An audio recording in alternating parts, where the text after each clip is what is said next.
Well, my first memories was 1954, going over to Bradford for an actual replay because the game against Halifax had been drawn at Wembley, and so the replay was at Odsal.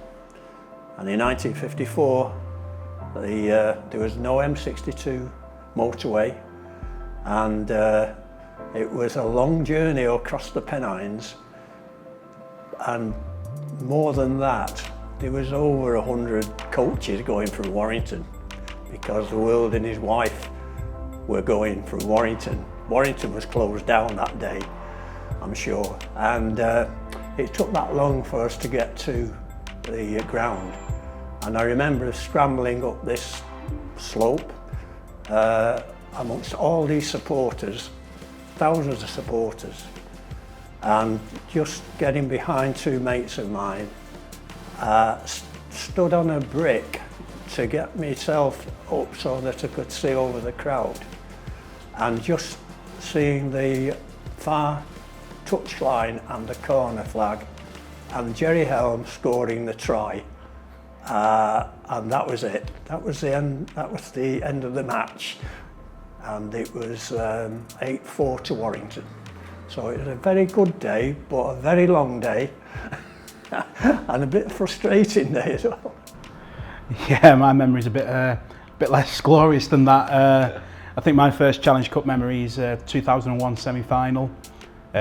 Warrington ran into the awesome Bradford team of the early 2000s, and you know, Vanacolo, Vangenaar, Anderson, Lowe's. We give it our best, but we bowed out in glorious failure, which is something to get used to over the years.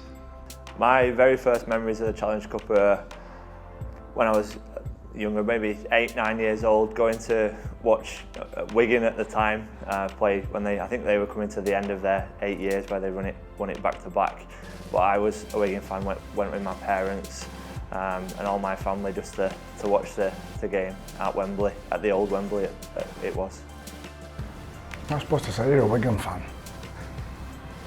I'm converted now. My first memories was 1994 Leeds v Wigan. I was a Leeds fan at the time, and we had a big house party, and it was the iconic Martin Afire try when he rounded Alan Tate to score in the corner. So I just remember just all the colours and sort of just the memories of that really. So that was my first memory.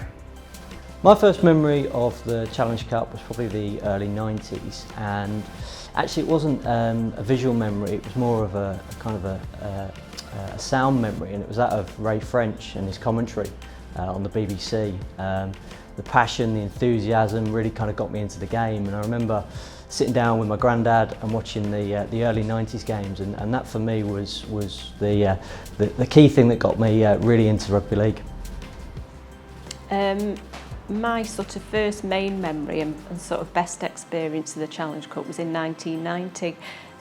Not just the final, but the semi-final, getting there with the great pass from Mark Thomas that won the game.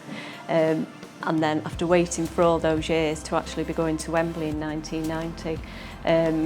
And it was a whole day really, going from Bank Station, queuing up in our Desi's going to Wembley t-shirts, and I was 3 weeks off having my first baby, so I was quite out of breath by the end of the day. But it was just a fantastic experience, travelling down on the train and actually going to London, because I think I'd only been to London once before that, so it was just a great memory.